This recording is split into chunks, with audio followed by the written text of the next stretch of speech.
Over the past year, we've seen a huge increase in the amount of stress we deal with on a daily basis.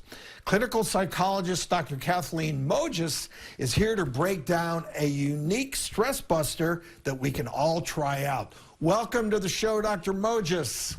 Thank you, Dr. Orton. Really happy to be here. Well, let's talk tapping. I'm so excited to talk tapping because in 30 years of practice, I discovered tapping 16 years ago, and I think it's one of the most effective self-help techniques I've ever discovered. So basically, it's a combination of Eastern Chinese medicine and Western psychology. Basically, it involves tapping on these certain acupressure points while you're focused in on anything that's upsetting you or stressing you. It actually helps to turn off the brain stress response. Now, are the issues that an individual is targeting physical or emotional? Actually, it works with both. I mean, I discovered it when I had a frozen shoulder, and this therapist said, hey, this works for physical and emotional issues. After 15 minutes, my frozen shoulder was gone. And I think basically we hold emotional stressors in our bodies and our musculature. And when we release that emotional stress, often our physiology improves and heals. Did you say 15 minutes? 15 minutes. And I had a frozen shoulder for 2 years. Do you think there's some sort of primal instinct that we may have, you know, to just do that naturally? Yes, I think you're absolutely right, because we naturally like sort of soothe ourselves. We touch our face on these points all the time, and we don't realize we're doing it because we're self-soothing.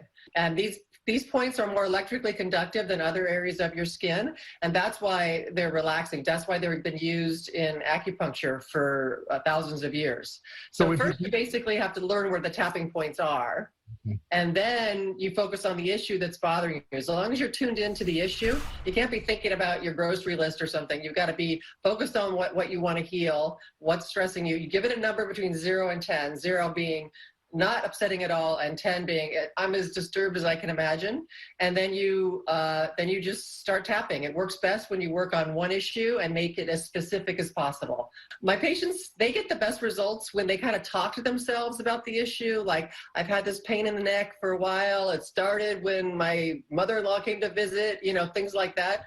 And if you just sort of physically tap as you're focused in on and sort of talking to yourself about what's bothering you. I love the mother-in-law. But what exactly is occurring in the brain when someone begins tapping? Basically, it's really amazing, because tapping on these acupressure points while you're focused in on the problem actually changes your brain waves. They go from high beta, which is anxious, to alpha, which is more meditative and that calm alert state.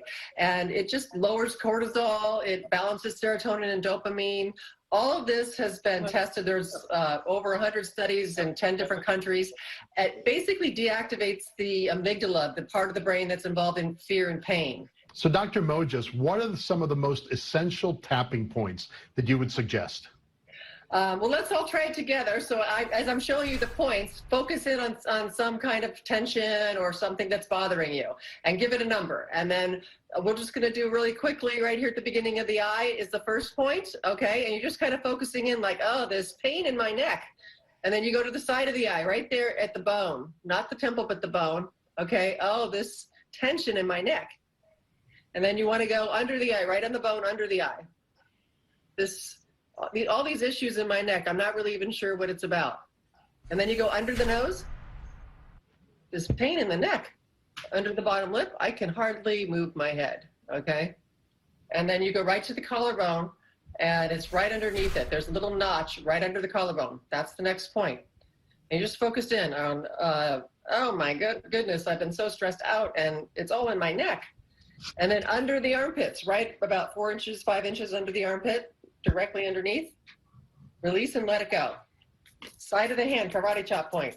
Even though I have this stress in my body and my neck, I choose to find a way to relax and feel peaceful anyway. And then top of the head, let it go, let it go, let it go. I'm okay, I'm gonna be okay. That's just one round of tapping. Those are the main points, but you can go online and find out lots of information about this. It's amazing. I feel that I have an advantage tapping at the top of my head because I don't have as much of a buffer as everybody else.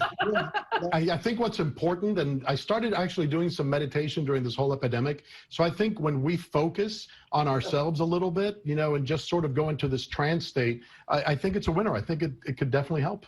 I love the way you just put that. That's exactly right. And when we're okay, when we're self-regulating, when we're managing our stress well, we can show up as the best version of ourselves. And then everybody can be a little calmer and a little kinder, which is, I think, a good goal for this year.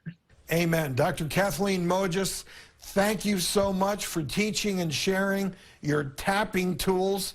I'm a believer. For more information about tapping and Dr. Mojas, head to our website, thedoctorstv.com. Start tapping out there, and don't go anywhere. There's a lot more after the break. Coming up.